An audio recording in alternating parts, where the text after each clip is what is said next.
نحمده ونصلي ونسلم على رسوله الكريم أما بعد اللهم ألهمني رشدي وأعذني من شر نفسي۔ دوستو، ہمارے یوٹیوب چینل امامہ اسلامک اسٹوڈیو میں آپ کا استقبال ہے۔ آپ دیکھ رہے ہیں ہمارا خصوصی پروگرام پیارے نبی صلی اللہ علیہ وسلم کی پیاری سنتیں۔ آج کا عنوان ہے خلال کرنا۔ کھانا کھانے کے بعد خلال کرنا یہ سنت ہے۔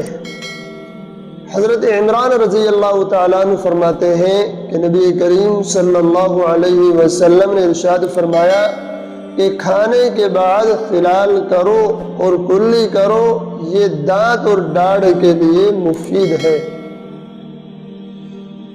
اور ایک روایت میں حضرت ابو ہریرہ رضی اللہ تعالیٰ عنہ فرماتے ہیں کہ نبی کریم صلی اللہ علیہ وسلم نے فرمایا، جس نے کھانا کھایا اور خلال کیا تو جو خلال میں نکلے اسے باہر پھینک دے، یعنی کھائے نہیں۔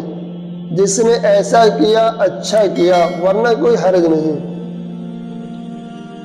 حضرت شاہ عبد الحق محدث دہلوی رحمۃ اللہ علیہ نے اس سلسلے میں لکھا ہے کہ جو ریزے زبان کے ذریعے سے دانتوں سے نکلے ان کو تو نگل لے، اور جو خلال کے ذریعے سے نکالے گئے ہوں ان کو باہر پھینک دے، نگلے نہیں۔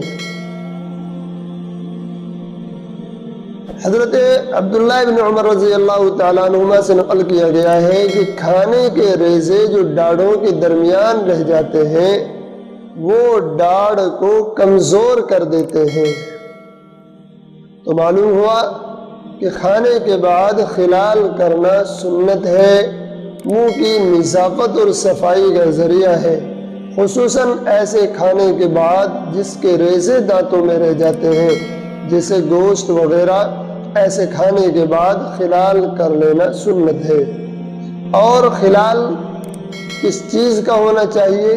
سب سے بہتر یہ ہے کہ نیم کے تنکے سے خلال کیا جائے۔ یہ نہ ملے تو جو بھی مل سکے اس سے خلال کیا جائے، یعنی ایسی چیز ہو کہ جو دانتوں کے لیے نقصان دہ نہ ہو اور آسانی کے ساتھ دانتوں کے درمیان پھنسے ہوئے کھانے کے ریزے وغیرہ اس سے نکل سکیں۔ آئیے دعا کرتے ہیں کہ اللہ تعالی ہمیں پیارے نبی صلی اللہ علیہ وسلم کی پیاری سنتوں پر عمل کرنے کی توفیق عطا فرمائے۔ والسلام علیکم ورحمۃ اللہ وبرکاتہ۔